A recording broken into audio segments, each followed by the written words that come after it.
The shadows of Dexter Resurrection hide some of the most disturbing and intriguing killers ever seen in the series. A chilling collection of predators, each with their own twisted code, signature methods, and unsettling trophies. From the calculated vengeance of a woman who hunts abusers to the quiet menace of a man who kills in pairs, these characters aren't just background faces at Leon Pra's infamous dinner table, they are the embodiment of darkness itself. And the more you learn about them, the more you realize that every empty seat could mean another killer waiting in the wings. Today, we're diving deep into every serial killer in Dexter Resurrection, uncovering their motives, their methods, and the disturbing tokens they keep as reminders of their crimes. But be warned, this is where the line between human and monster begins to blur. Leon Pra's private dinners aren't just some elite gathering, they're a sanctuary for predators. Handpicked by Pra himself, every guest who earns a seat has already carved a dark legacy in blood. But here's the thing. Not everyone at this table survives the night. The moment someone breaks Pra's rules or becomes a liability, they're gone, often by the hand of another killer sitting only a few feet away. And it's at one of these gatherings that we meet the first in this gallery of nightmares. Keith's story is short, violent, and a perfect reminder of how quickly things can go wrong when greed overpowers caution. Known in the press as the Canton Clubber, Keith terrorized his victims in the Canton area, beating them to death with a baseball bat studded with nails. The brutality was his calling card, but it also became his undoing. Keith wanted more from Pra, more money, more recognition, and when those demands were denied, he made the fatal mistake of threatening to go to the authorities. In Pra's world, that's a death sentence. Charlie, another member of the circle, took Keith out using the very weapon he once used on his own victims. We never got the full number of Keith's kills, but the fact that Pra brought him in at all means he'd claimed at least 3 lives, meeting the definition of a serial killer.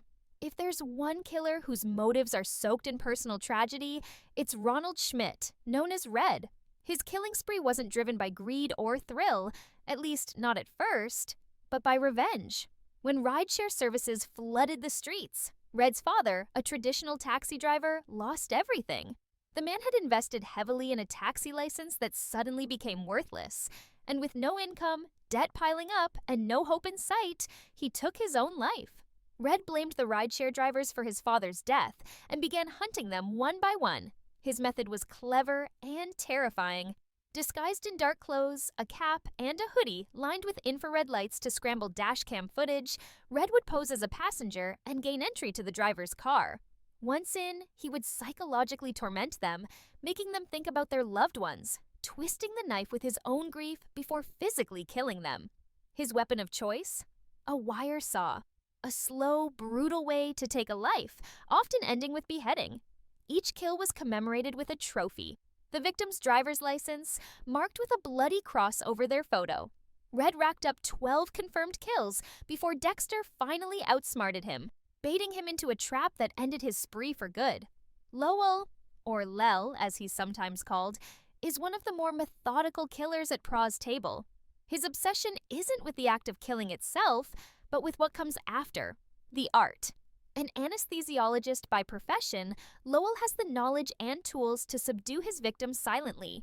He approaches them in public, chloroform mask in hand, and once unconscious, they're taken to a private space. There, Lowell removes the tattoos from his victim's skin, preserving them as if they were paintings. We don't know exactly how he kills, whether before or after the skinning, but the implication is clear. Survival after such an attack would be unlikely.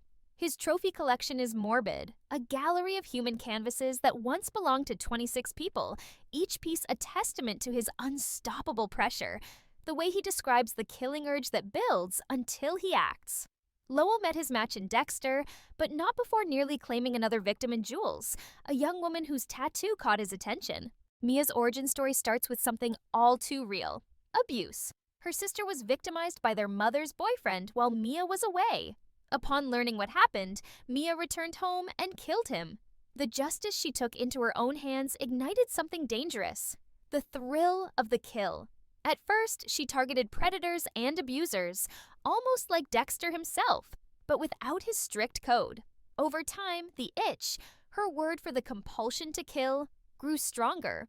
When no deserving targets were around, she would lure men from bars, knock them unconscious, and torture them to death. Her tools were varied and horrifying, and one method stood out: burning the corneas out of her victims' eyes. Her trophies were just as diverse: jewelry, dog tags, a tie clip, anything to remember each victim.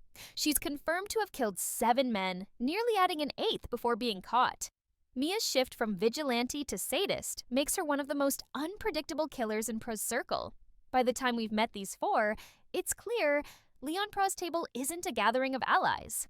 It's a powder keg of egos, urges, and hidden agendas, each killer carrying their own ghosts, each seat hiding a story soaked in blood. And the deeper we go, the more we'll see that some of them aren't done killing yet. While some of Leon Pra's invited guests are loud, boastful, and eager to showcase their gruesome work, others are the exact opposite: quiet, almost unassuming, yet far more dangerous than they appear. The remaining killers at his table prove that monstrosity doesn't always come with flashing signs. Sometimes it hides behind smiles, polite words, or complete silence until it's far too late. At first glance, Al could pass for the friendly neighbor who offers to mow your lawn or help carry your groceries. He has that warm, approachable, suburban family man energy that makes people feel safe. But that false sense of comfort is exactly what allows him to hunt without drawing suspicion. The media calls him Rapunzel, a name that hints at both his chosen victims and his grotesque trophies. Al targets women, and after killing them, he cuts off their ponytails, keeping the hair as a macabre keepsake. His motive isn't entirely clear, but the fact that his mother was said to have worn a ponytail has sparked speculation that there's deep-rooted trauma at play, unresolved issues tied to his childhood. He describes his urge to kill as a need rather than a choice, something that builds until he has no option but to act. And when Leon calls him for one of these dinner events, it comes with what Al calls the Pra bonus, a sum of money he uses to fund his comfortable family life. His wife and children have no idea where that money comes from, or the darkness that makes it possible. What makes Al particularly chilling isn't just his motive or his trophies. It's the fact that he blends so seamlessly into everyday life. You'd never guess what he is, and that's what makes him so effective. If Al is disarming in his charm, Gareth is unsettling in his stillness. Known as the Gemini killer, Gareth speaks very little, preferring to observe the people around him. Every glance he gives feels like an assessment, like he's measuring your worth or your vulnerability. Gareth's killings follow a specific and disturbing pattern. He always claims 2 victims at once. For him, killing in pairs is the ultimate bond. The choice of words has led to theories that Gareth might have been a twin, possibly losing his sibling in a traumatic way, and now attempts to recreate that connection through death. The victims he takes become part of this imagined bond, even though they never consented to it. Gareth is one of the most prolific killers in the group, with at least 32 victims to his name. His trophies are photographs of his victims taken after death, each image a frozen reminder of the moment he believes they became connected forever. Gareth's silence makes him hard to read, but in a room full of murderers, that quiet composure might be the most dangerous trait of all. Some killers live in the shadows. The New York Ripper is a shadow. Mentioned by Pra as one of the most dangerous predators to ever walk the streets, the Ripper has never been caught, a feat in itself considering his staggering kill count. Active during Pra's younger years, the Ripper left behind a trail of brutal murders, each victim struck down with a crowbar. This wasn't just a weapon of convenience, it became part of his signature, and Pra now keeps one in his private vault as part of his morbid collection. So far, we know of at least 22 victims, but with the Ripper still at large, that number could climb at any moment. His identity remains a mystery, and there's a constant gnawing sense that he could be closer than anyone realizes, perhaps even in the same room as Pra's dinner guests. The fact that Pra speaks of him with something almost resembling admiration makes the Ripper's potential involvement in the present timeline even more unsettling. What's striking about Pra's table is that for all the chaos and violence its members bring to the outside world, there's an unspoken code when they're together. And it's Pra who enforces it. Disrespect, disobedience, or carelessness isn't tolerated, as Keith's death made painfully clear. Everyone there understands that being at the table is both a privilege and a threat. Pra offers money, protection, and the company of those who understand the compulsion to kill, But in return, he demands loyalty and control. The killers themselves don't always like each other, but there's a mutual understanding. Survival depends on keeping the peace in Pra's presence. Beneath the polite smiles and occasional laughter, tension simmers. Every one of them knows that if they slip up, someone else at the table will be more than happy to take them out. If Pra doesn't order it himself. Leon Pra isn't just a host, he's a collector. His guests are his trophies as much as their own victims are theirs. Each killer offers something unique. Keith's brutality, Red's precision, Lowell's artistry, Mia's passion, Al's duplicity, Gareth's discipline, and the Ripper's legend. Together, they form a twisted mosaic of human darkness, each piece fitting into Pra's grand design. But here's the real question. What's Pra's endgame? Is he simply feeding his fascination with killers, or is he building something bigger? Some believe that the table is just the surface of a much deeper network, one that could stretch far beyond the walls of his home. And if that's true, then these 7 are only a fraction of the monsters he's drawn to him. As we move further into the season, every interaction between these killers feels like a potential trigger. Loyalties can shift, rivalries can boil over, and the Ripper's shadow looms over all of it. One thing's for certain, in Pra's world, the only constant is that someone's blood will eventually spill. And it could just as easily be one of his guests as it could be an outsider. For all its polished veneer, Leon Pra's table was never built to last. You can't gather this many killers in one room without expecting blood to spill. The tension doesn't come from if someone will make a move, it's when. And as the season progresses, the cracks start to show. Beneath the false camaraderie, every killer knows the truth. In a room full of predators, you're never not prey. Serial killers are creatures of habit, but they're also creatures of pride. Pra's guests each believe they are the most skilled, the most disciplined, or the most feared. That ego is exactly what Pra manipulates to keep them under control, but it's also his biggest risk. A single insult, a minor challenge, can set off a chain reaction of violence. It's why Keith died so quickly. Greed and arrogance turned him into a liability. Lowell still carries himself with the smugness of someone who thinks his art elevates him above the others. Mia bristles at anyone comparing her methods to Dexter's, as if she refuses to be placed in anyone's shadow.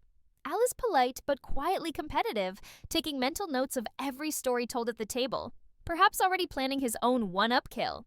And Gareth? He doesn't boast. He simply watches. It's the kind of silence that makes even the other killers uncomfortable. Mia is one of the first to show visible signs of strain. For her, killing is not just a compulsion, it's an addiction. Every day she spends at Pra's table without feeding that itch is another day she feels it gnawing at her. At first, she channels it into smaller acts, taunting Red before his death, pressing Lowell with questions about his anesthesia techniques, even trying to unsettle Al by joking about cutting hair from a still-living victim. But jokes only satisfy her for so long. By the midpoint of the season, Mia is prowling again. The way she talks to outsiders, delivery drivers, repairmen, even neighbors, has that edge of predatory interest. Pra notices. He warns her in his polite but unmistakable way that bringing unnecessary heat to his operation could cost her more than just her seat at the table. But Mia has reached the point where consequences are background noise. Her trophies are calling to her, and she's ready to add more. One scene at Pra's dinner says it all. When the conversation turns to alibis, Al goes silent, his usual grin fading. He's not worried about the police. He's worried about his family finding out what he is.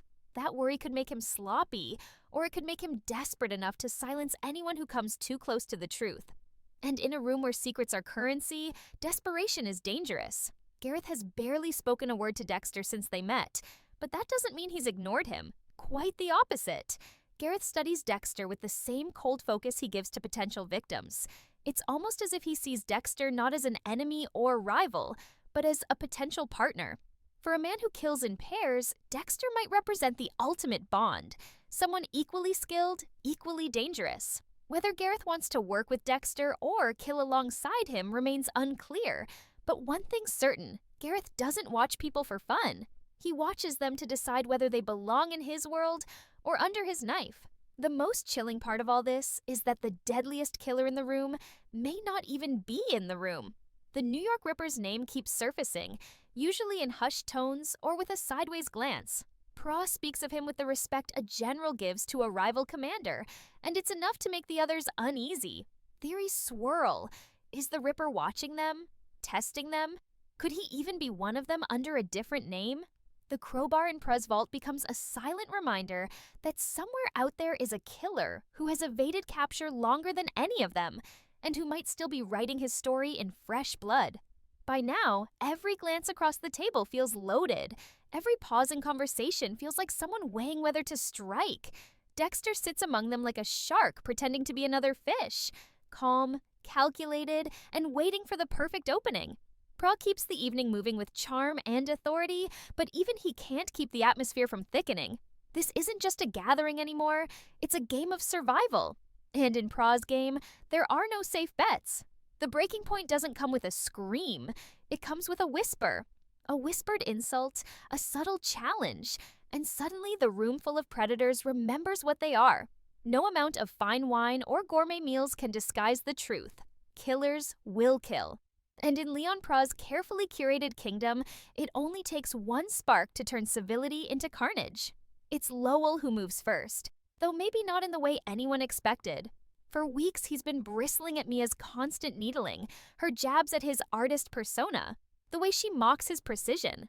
One night, after one insult too many, Lowell leans across the table, smiling, and in one fluid motion drives his fork into Mia's hand. The room freezes. Mia doesn't scream. She laughs. But in her eyes, there's no humor.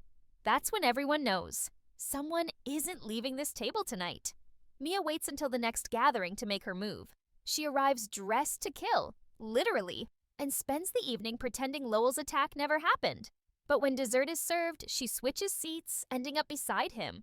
As Pra begins a toast, Mia slides something small and sharp from her sleeve and presses it to Lowell's ribs. We never see the blade go in, but the camera catches Lowell's face twist in shock before he collapses. She whispers something in his ear as the life drains out of him, a private victory no one else will ever hear. Pra doesn't flinch. He doesn't call for help. Instead, he calmly instructs the others to finish their plates. That's when we realize, in Pra's world, killing at the table isn't a breach of etiquette. It's part of the entertainment. Lowell's murder sends ripples far beyond the dinner. Al starts to spiral. The pressure from home, the danger of being tied to the table, the knowledge that one wrong word could make him the next target, it all starts to crush him. He begins making quiet inquiries about how to disappear, but killers don't retire. Once you're in Pra's circle, the only way out is in a body bag. When Al's wife unexpectedly shows up at one of his business addresses, Al knows his worlds are seconds from colliding. The choice is brutal. Walk away from Pra and risk the wrath of every killer at the table, or silence the person he loves most. The fact that we're left wondering which choice he makes is what makes it so chilling. Through all of this, Dexter plays the long game. He's not here to outkill them. He's here to understand them, map their patterns, and decide who needs to go first. He studies Pra the way a hunter studies prey, looking for the one moment of weakness that will bring down the whole operation. But Gareth, the Gemini killer, sees him watching and watches him right back. One night, after everyone else leaves, Gareth lingers. He tells Dexter they have more in common than he thinks. "We're both looking for the right partner," Gareth says, his voice soft but loaded. The implication is clear. Gareth isn't sure whether he wants to work with Dexter or make him his next twin. The climax comes when Pra, for reasons he doesn't explain, brings out the crowbar. It's battered, blood-stained, a relic of the New York Ripper's reign. He sets it on the table like a sacred artifact. The room falls silent. Pra speaks of the Ripper with reverence, almost admiration, and hints that he may soon invite him to the table. That night, Dexter follows a lead of his own and comes within inches of discovering the Ripper's identity. But in true Pra fashion, the moment is snatched away. A phone rings, a shadow moves, and the figure is gone. The Ripper remains in the dark, his legend intact, his blade still waiting. By the season's end, the table has changed. Seats are empty, alliances are shifting, and everyone knows the blood spilled so far is just the beginning. Pra smiles as if everything has gone according to plan. Dexter smiles too, but for a different reason. He's getting closer. The last shot lingers on that crowbar, still sitting in the center of the table, as the sound of slow, deliberate footsteps echoes from somewhere unseen. Whether it's the Ripper approaching, or just another predator drawn to the scent of blood, one thing is certain. At Leon Pra's table, there's always room for one more killer, and always another body waiting to fill the empty seat.